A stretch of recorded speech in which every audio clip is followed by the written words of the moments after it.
Hi everyone, welcome back to my channel. আজকে Sunday, এখন ঘড়িতে বাজে 3:15। আমরা রেডি হয়ে গেছি, যাচ্ছি দক্ষিণেশ্বরে মায়ের দর্শন করতে। অনেক দিন ধরে যাব করে ফাইনালি আজকে হঠাৎ করে সকালবেলা প্ল্যানিং হলো। আমি, দিদি, জামাইবাবু আর ভাগনা, আমরা 4 জনে যাচ্ছি। আজকের ওয়েদারটা খুব ভালো, রোদ ঝলমলে আকাশ, তাই জন্য সানগ্লাস পরে নিয়েছি।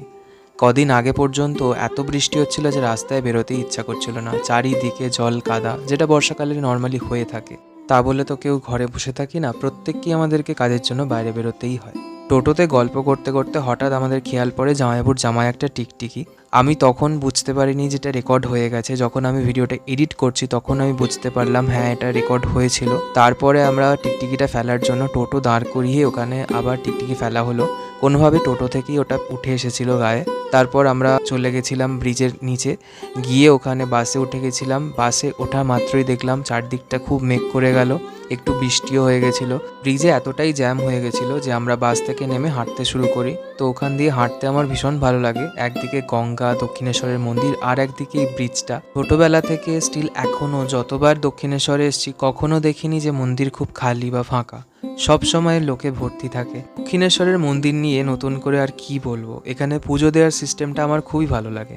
কোনো পান্ডা সিস্টেম নেই, টাকা পয়সা দিয়ে তোমাকে স্পেশাল কোনো লাইনে দাঁড়িয়ে পুজো দিতে হয় না।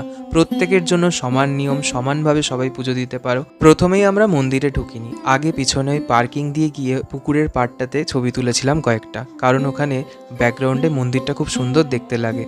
এরপর আমরা পুজোর জিনিসপত্র কিনে ফোন জমা রেখে পুজো দিতে গেছিলাম। তারপর ফিরে এসে সমস্ত কিছু জিনিস নিয়ে ওখানে একটা মার্কেট বসে ওই মার্কেটটাতে গেছিলাম। মন্দিরে তো ক্যামেরা বা ফোন কিছু অ্যালাউ করা হয় না, তাই জন্য মন্দিরের বাইরে একটা জায়গাতে কোথাও তোমাকে জমা দিয়ে ফোন, ক্যামেরা সমস্ত রেখে ভেতরে ঢুকতে হয়।